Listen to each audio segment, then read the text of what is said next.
What precisely is NBA Genius or IQ? Plus, how exactly can we measure its enigmatic NBA concept? For beginners, we might want to consult one of the game's biggest players for their opinion. But in my opinion, NBA IQ can never be precisely measured.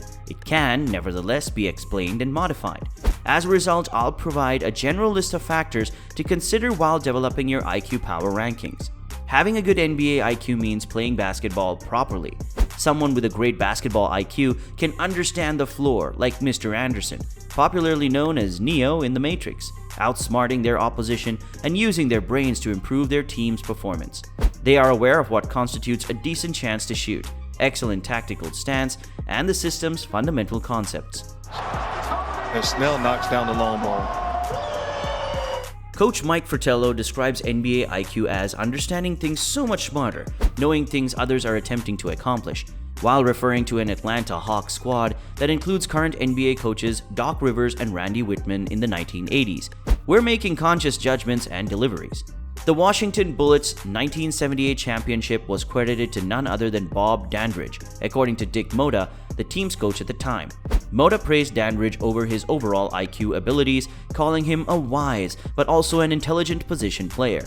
He says, "When he's on the ground or not, our overall basketball intelligence skyrockets." Moda stated this to reporters, possibly the first time the term basketball IQ was used. He makes it easier for us to gel. So keep a close eye on a player's capability to accommodate to whatever circumstance his team is facing, a player's grasp of when to step up their game, and a player's ability to think on their feet. Wild attempt!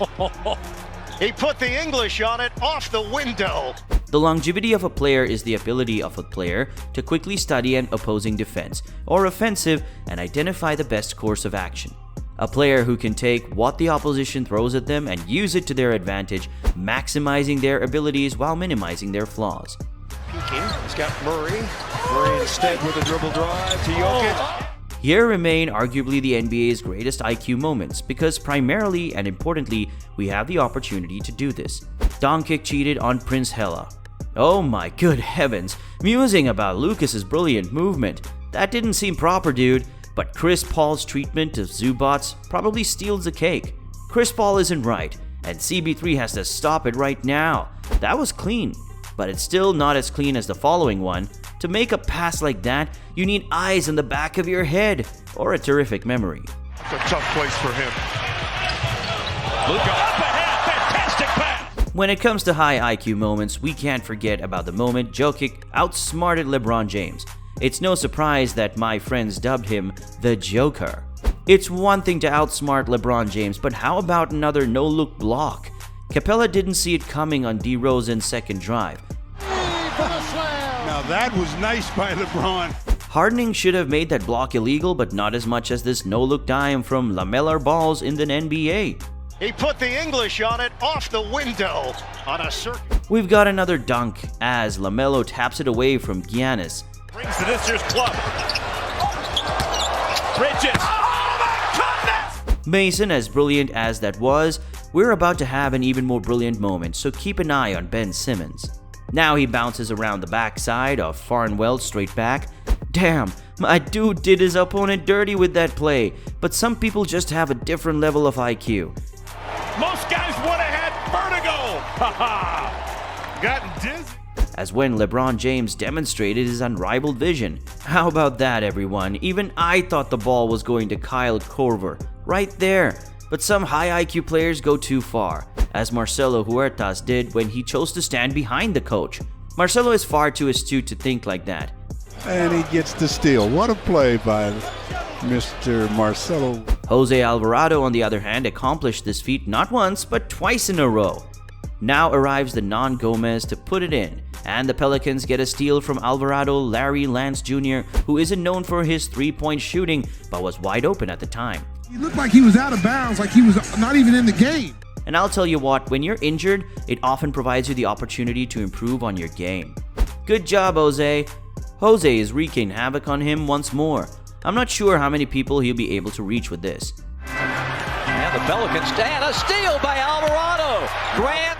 Let's go back to 2009 when Chauncey Billups chose to outwit the Black Mamba, and Phillips outbound Anthony, hoping to get three on some screens. All Phillips did was bounce it off the back of his head and he backed it in. Kobe Bryant was not even looking, so he bounced it off. With Kobe's attitude, he must have been in the gym rehearsing controlling the ball with his back muscles. Bryant wasn't looking, he bounced it off and gave him a pass to himself. You, like Rajon Rondo, how he came up with his move. We've seen it before, but it's still not as fantastic as Chris Paul's treatment of Rudy Gobert. That's not right, man. But imagine facing LeBron James and having him do this to you. Oh, what a beautiful pass to himself. You think about it, that's just too damn smart. James up and under tosses it off. Oh, what a perfect pass to himself. You think about it, that's just too damn smart. But he's not the only one with that kind of intelligence, because what Murray did against the Thunder was spot on. Off the back of Antetokounmpo, LeBron rises. He's the type who loves to get his task done quickly. Is Jamal Murray using a deft move to bank it off the glass before throwing it down? Oh, please don't let that happen.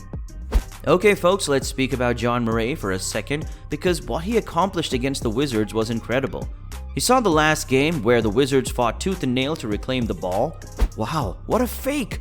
And then the pass by Moran, his fourth assist, and Westbrook was speechless.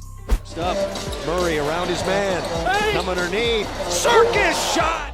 Alright, so now that we're approaching the end of this video, we're gonna take things to a different dimension, and which better approach to comments than with the time Jokic outsmarted everyone.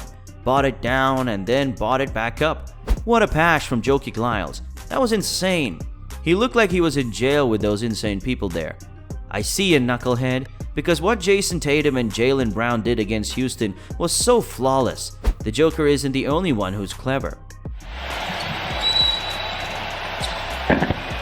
Man, Tatum tied the game by hitting the basket on a missed intentionally lost ball by Brown. What a miracle! Right here at TD hit his second three-pointer of the game in that situation, and it was the most significant shot for the Celtics, who had gone frigid, as terrible as this play was. wow. That's a great pass. It's still not as memorable as Westbrook's and Adams' performance versus Houston. Gets the ball back out of Westbrook, bang Russell Westbrook for that. That's the true definition of high IQ right there. Talking to Westbrook about missing the free throw. But for an easy bucket, is there anything smarter than faking a timeout? Because Andre Miller and the Blazers accomplished just that in 2011. Inside half court, and it's a one-point game. Got a foul. New Orleans has a 6-point advantage. The Blazers will immediately call a timeout and Andre Miller will not. He scores after faking a timeout. The Hornets had already arrived at the huddle, which is a good fit. He rolls his eyes and looks down, but he grants him that freedom if he senses a situation. Andre Miller does, and he fakes the timeout and scores. The Hornets were already to the huddle. We all know that the inbound is typically used to set up a play, but as a defender, you can't turn your back on the sharpest player because they will punish you, just as LeBron James did to Giannis Jamison. He reclaims the ball and makes the three. He's unbelievable. He's incredible. 118-1, 16 with a score of 39.6 out of 10 on darn Bryan. You didn't have to do them that way, but what the Wizards did to Ben Simmons was just too clever. To foul Simmons, but he'll bring the ball in. He bounced it off the backside. In 2017, the Wizards redefined the hackathon with the Ben Simmons hack. This has happened to Simmons before in his career, and they faced other opponents. Milwaukee famously did it a few years ago, and here he is at the line in the 3 of 8 game down by 2 with 207 seconds left in regulation. Much like Luka Doncic, struggling from the free throw line in the Clippers series. Okay, we're getting really close to the end. Now we just have to show you how the time LaMelo Ball got inventive with this time waste one more. Rockets leaving some points at the free throw line. Oh, Depot! In 1.6, Sabonis is now revealing his back with the laser. We all remember the Ball brothers, but Lonzo's performance against the Clippers had been incredible. Our buddy possessed vision at the backside of his head as the Lakers forged back into the lead. Nice hustle to grab it back and then behind the back to Tyson. In the NBA, these are incredible high IQ moments. Please feel free to share any other incredible moments with us that we didn't get a chance to mention. I'd like to hear about some of your IQ moments. You can also let me know what you think of these IQ moments I shared with you. You can subscribe to our YouTube channel for more fantastic NBA material for all you NBA fans. If you want some more amazing content like this, check out the links in the description, and I will see you soon.